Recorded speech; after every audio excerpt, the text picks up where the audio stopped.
Hi guys, in this video I am going to go over why does trauma make you, having a history of trauma, make you susceptible to narcissistic abuse and narcissistic relationships. Well, first of all, we know that having a history of trauma does make you a narcissist magnet.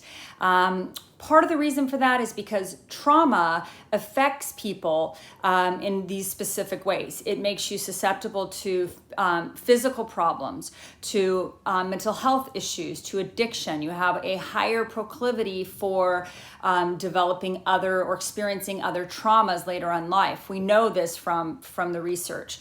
Trauma impacts the brain, it impacts the nervous system, it impacts the way that we process emotions, memory, information, and stimuli. And it impacts the neuroendocrine systems in our body. It affects our immune system, our nervous system, our physical health, our mental health. It's found to even impact decision making.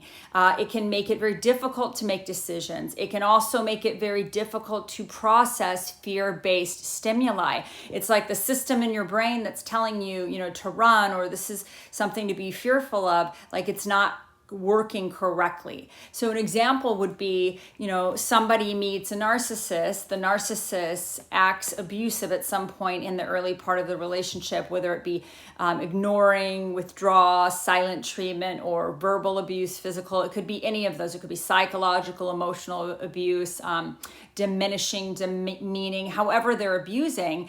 And the attachment or the recipient may actually confuse their body's fight-flight response that's kicking in, that's saying this person is dangerous. It might actually confuse that for chemistry. I kid you not.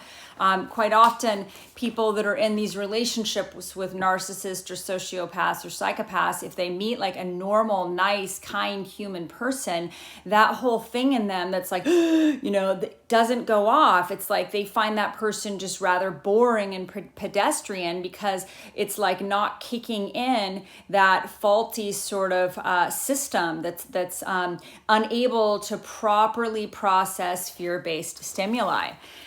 So some people who have trauma are going to also develop symptoms of complex PTSD. Some of these symptoms might include avoidance, hypervigilance, anxiety, constantly monitoring the environment for threats, being on edge, having ruminations, flashbacks, perseverations, possibly insomnia, anxiety, social withdrawal, even addiction. And trauma, we know, results in the child, especially childhood trauma, in the child devaluing themselves, right? And then the child often will also blame themselves for abuse, right? You've heard this before, that children that have been sexually abused or physically abused, they think it's their fault often. So this combination of self-devaluation, self-blame, and risky decision-making can make them, give them a higher risk, definitely make them more vulnerable to attracting narcissistic people in their lives. And, chronic childhood neglect, or coming from a family that either had narcissists in the family or also could have had just like addicts in the family. This can definitely make the trauma survivor comfortable with a certain level of sort of narcissism or narcissistic abuse, right? So let's see. I think I've got that so far. Okay. And then, so the idea that you are not enough, we hear this is very, very common in the survivor community. People who are coming out of the complex PTSD, experiencing that, or narcissistic abuse syndrome. It's this idea that you're not enough, and this self-devaluation. And that makes you such a prime target and so susceptible to the narcissist being able to manipulate you, gaslight you, and devalue you.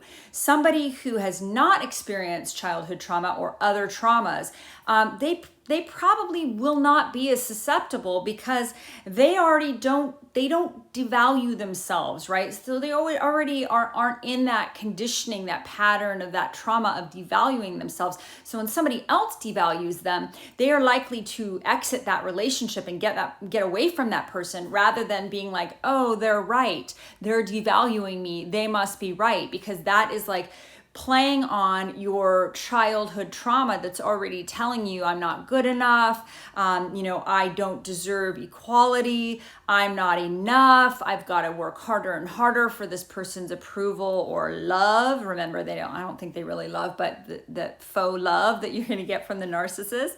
So that's why it's really important, I think, that if you have had some sort of trauma, and it doesn't, our idea of trauma might not, you may not totally understand all the nuances of trauma. It doesn't have to be overt. Yes, it can be sexual abuse, it can be physical, but it can also be emotional or psychological. It can be the silent treatment, it can be abandonment, it can be emotional abandonment, it can be a parent ignoring you or shunning you if you've made a mistake. There's all sorts of different types of trauma that you could have experienced. It's not necessarily the very overt, obvious kind. So I think that if you have had any sort of childhood trauma, or if you've been in other traumatizing relationships with abusers or narcissists or sociopaths or active addicts or psychopaths or any of those people, then you may be, walking around with this trauma, and it is affecting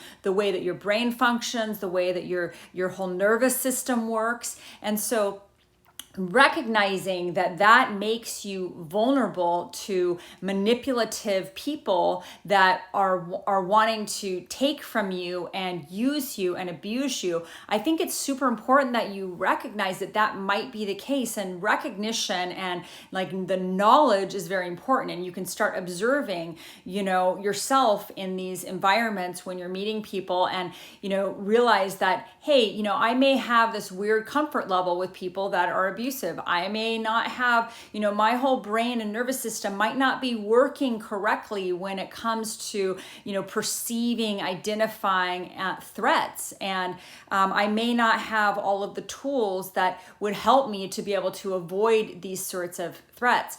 Also, people who are trauma survivors typically have a hard time setting boundaries, because often they don't even know what healthy boundaries are, because as children, their boundaries may have been so egregiously violated, or they may have grown up in families that were very narcissistic with very rigid boundaries and nothing was normal, right? So their boundary system is often, very impaired. And as we know that with narcissists, they also have bad boundaries, but theirs are more in the form of they're bullies. So they're notoriously known for violating other people's boundaries, right? And so if you're a trauma survivor, it's probably very, very hard for you to set boundaries, for you to even know what healthy boundaries are, and for you to be able to hold your own boundaries, both with people and with yourself.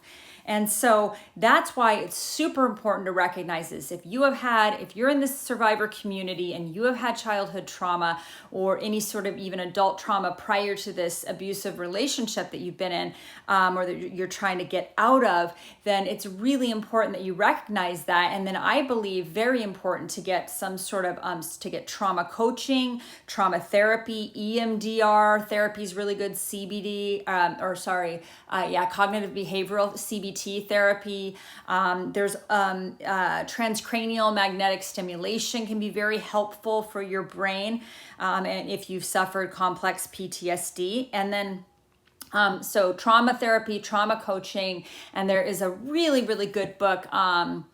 Oh gosh, I forget the name of it, but it's by Peter Levine. It's basically healing. I forget the exact name, but it's basically healing complex PTSD and trauma.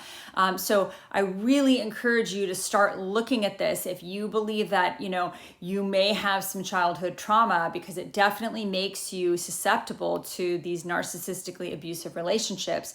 So that's why it's very, very important that you heal that attachment wound. If you heal that abandonment wounding, and you heal that trauma so that you are no longer, sort of bait or sort of prey for these predators, and that you can sort of get to that place where you don't self-devalue, where you start recognizing your own worth, and you refuse to be in a relationship with somebody who diminishes you or who doesn't also recognize your worth and your equality.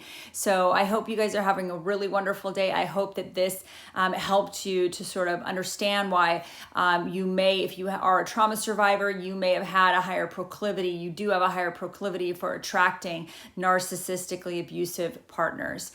Thanks so much and have a wonderful day.